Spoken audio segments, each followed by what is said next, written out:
Uma revisão rápida sobre o que a gente já viu sobre entradas analógicas em CLP. Isso aqui é o conteúdo exatamente do início do conteúdo da matéria que a gente viu. Exatamente foi numa aula daquelas que o Moodle estava fora do ar. E a gente viu que as entradas analógicas, ao contrário das digitais, e 1, e 2 e 3 que a gente tem utilizado até agora, as entradas analógicas permitem determinar vários níveis de intensidade de alguma variável. Em geral é tensão elétrica ou corrente elétrica. E esse resultado é um número que internamente no CLP está codificado de forma binária, mas o que importa para nós é que a gente consegue estabelecer limiares de comparação para essa variável que vem numa entrada e atuar sobre limiares que a gente quer. Pode ser uma temperatura, pode ser o resultado de um transdutor de distância, de pressão, transdutores diversos. A gente vai ver lá no laboratório alguns sensores que são analógicos e qual é o resultado na forma de tensão elétrica que eles geram. Em geral está na faixa de 0 a 10 volts, ou algo assim. Mas a gente tem que entender que essas entradas elas não são analógicas na sua natureza quando elas estão dentro do CLP. O CLP é um sistema digital, então essas variáveis elas são convertidas para o domínio digital.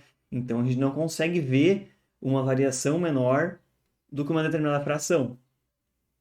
Nesse exemplo aqui, quando a gente tem 10 bits de resolução, a gente consegue determinar e ver a diferença entre 1024 níveis diferentes daquela variável.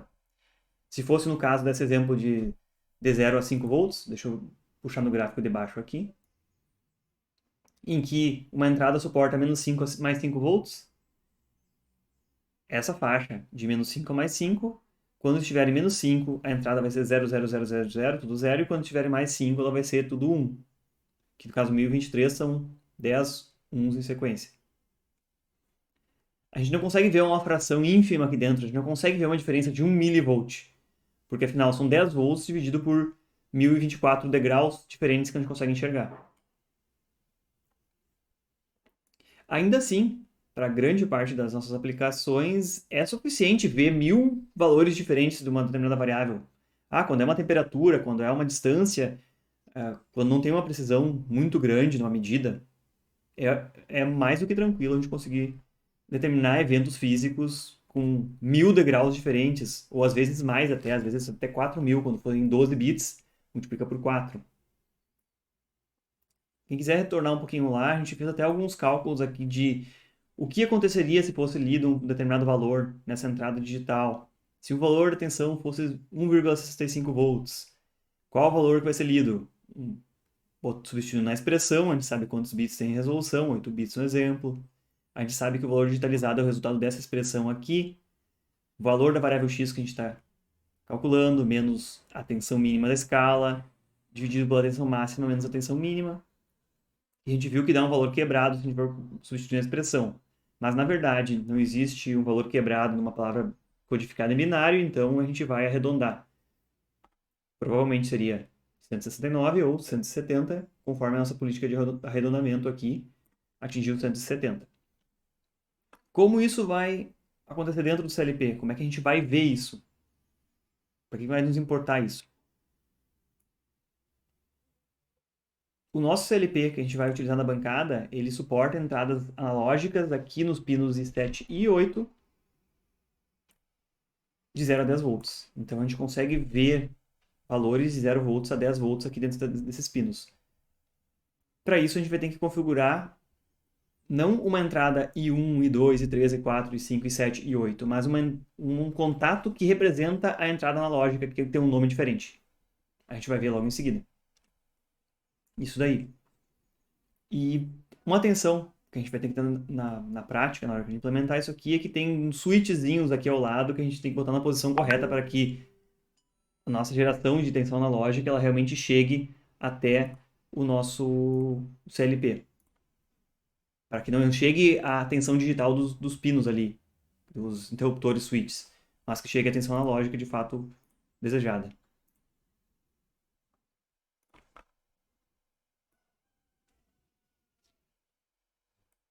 Eu já comentei que o resultado dessas medidas pode ser uma tensão, pode ser uma temperatura, que na verdade foi convertida em tensão ou resistência elétrica, pode ser uma corrente elétrica, ou pode ser alguns sensores diversos aí, sensor indutivo de presença de material ferromagnético, um sensor capacitivo, que detecta a presença de algum material também que seja condutor. E o nosso foco, e para nós o que é muito importante, é determinar qual é o limiar de acionamento. Para qual valor daquela variável de entrada a gente quer atuar sobre o sistema. Como isso acontece dentro do nosso ladder? Em vez de a gente utilizar um contato normal lá, make contact ou break contact, que são respectivamente o contato NA e NF, são contatos digitais, a gente vai selecionar um contato tipo analog contact, que já estamos utilizando aqui quase todos os tipos de contato agora disponíveis. E se vocês forem olhar, eles têm o nome aqui, A e 1. A e 1, a gente vai ver também tem A e 2 e outros, conforme está a lista aqui. Mas são contatos analog input.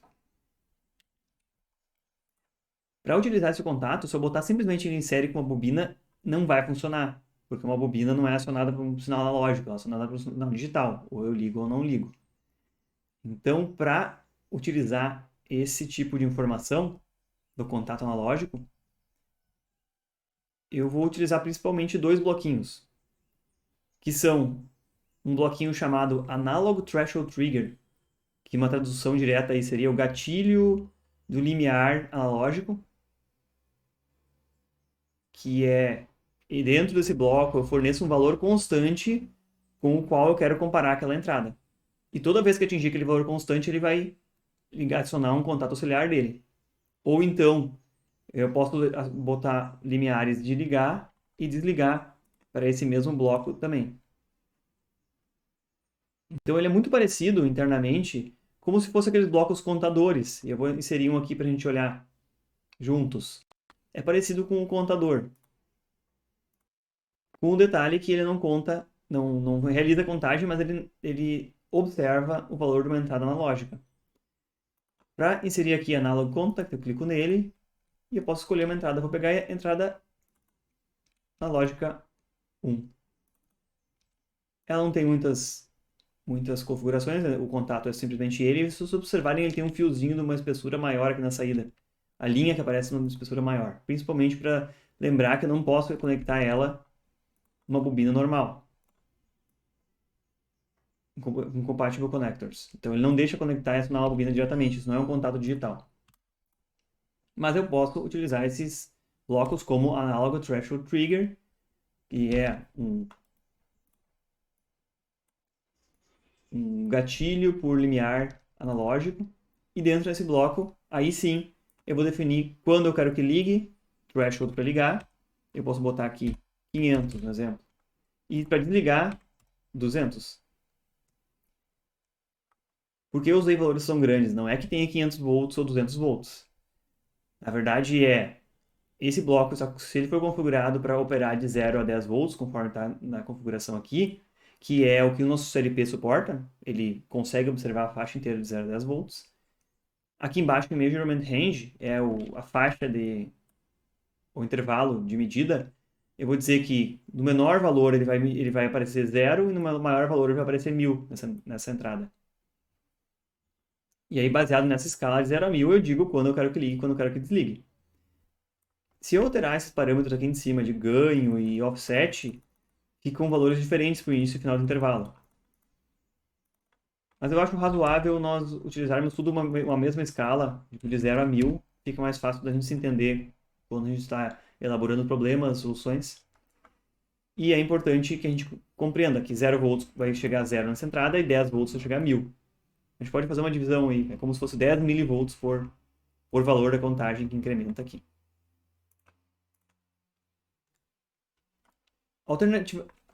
Alternativamente a isso, a gente também pode usar a comparação entre duas entradas analógicas diretamente, em vez de usar a comparação com uma entrada de um valor constante. E é isso que faz esse bloco comparador analógico aqui, que é o segundo bloco que a gente vai dar uma olhada. Nesse bloco aqui, eu posso pegar dois contatos ou duas entradas analógicas diferentes e fazer uma expressão matemática entre elas, para determinar se vai acionar ou não vai acionar uma determinada saída. Então, como exemplo aqui, Analog Comparator, ele tem duas entradas com espessura maior, se a gente for olhar aqui. Então ele aceita duas entradas analógicas, que poderiam ser a I1 e a I2 aqui, no exemplo. Eu posso conectá-las aqui.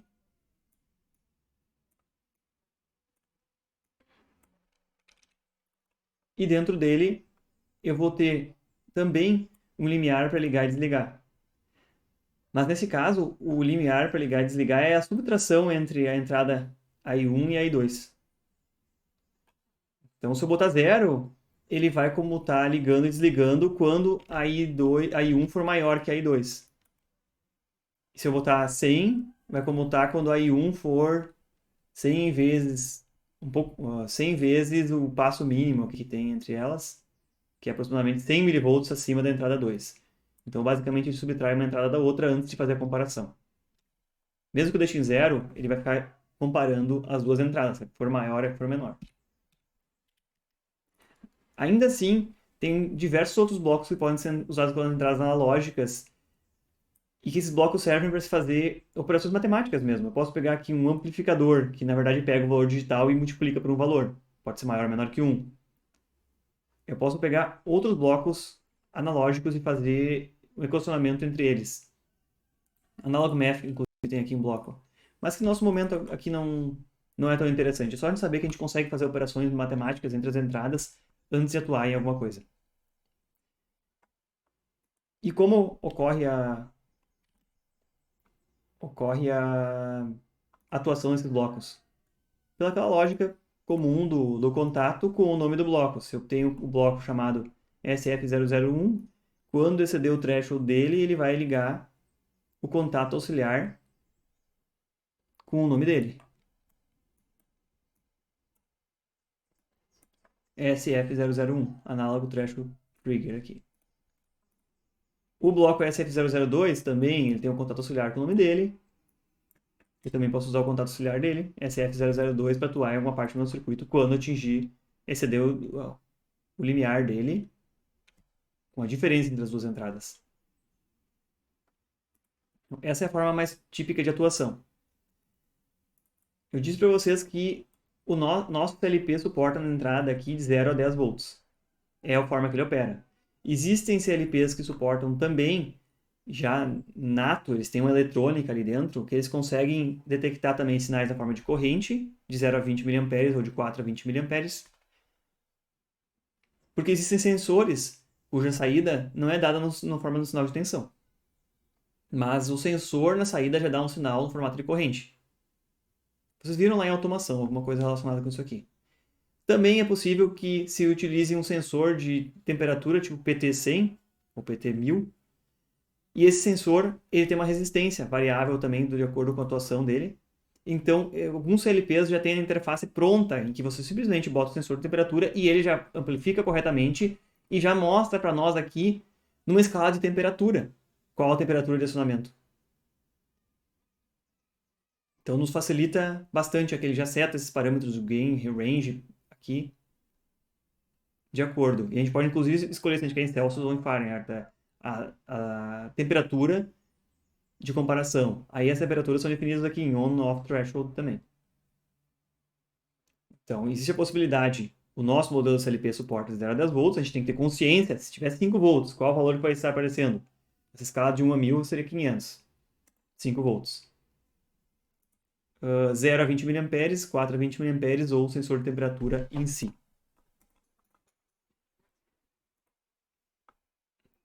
E essa é a parte que eu deixei aqui na aula com relação a poder selecionar um tipo de sensor específico, mas não existem, a maior parte dos sensores não está configurada e o fabricante do CLP não consegue prever que eles existam. Então, quando a gente olhar os sensores na bancada, a gente vai ver que tem sensores que atuam na faixa de 10 volts a 0, às vezes de 9 volts a 1, ou algo assim. E aí a gente vai ter que fazer manualmente esse cálculo dos limiares de liga e desliga, proporcional a essa faixa de tensão que vai ter na entrada do CLP.